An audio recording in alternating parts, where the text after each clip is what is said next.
সূরা ইখলাসের 2 নং আয়াত হচ্ছে আল্লাহুস সামাদ। আলোচ্য আয়াতের অর্থ হলো আল্লাহ অমুখাপেক্ষী, সকলের অভাব পূরণকারী। আলোচ্য আয়াতের সংক্ষিপ্ত তাফসীর হলো, এই আয়াতে আল্লাহ তাআলা তার মহান গুণ আস-সামাদ সম্পর্কে পরিচয় দিয়েছেন।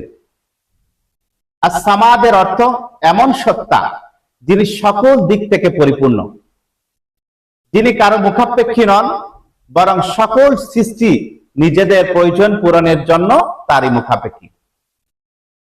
সকল জীবের প্রয়োজন, আশা আকাঙ্ক্ষা, বিপদ আপদ ও অভাবের একমাত্র আশ্রয়স্থল হলেন মহান আল্লাহ তাআলা। এই মর্মে আল্লাহ রাব্বুল আলামিন পবিত্র কোরআনের অন্য এক আয়াতের মধ্যে ইরশাদ করেছেন। আল্লাহ তাআলা বলেন, ইয়া আইয়ুহান নাসু আনতুমুল ফুকারাউ ইলাল্লাহি ওয়াল্লাহু হুয়াল গানিয়ুল হামিদ।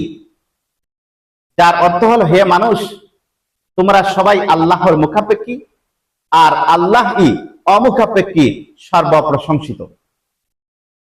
এই মর্মে প্রিয় নবী সাল্লাল্লাহু আলাইহি ওয়াসাল্লাম এক হাদিসের মধ্যে ইরশাদ করেছেন। নবী করিম সাল্লাল্লাহু আলাইহি ওয়াসাল্লাম বলেন, ইজা সাআলতা ফাসআলিল্লাহ ওয়া ইজা ইসতাআনতা ফাসতাঈন বিল্লাহ। যখন কিছু চাইবে আল্লাহর কাছে চাইবে, আর যখন সাহায্য প্রার্থনা করবে আল্লাহর কাছেই সাহায্য চাইবে।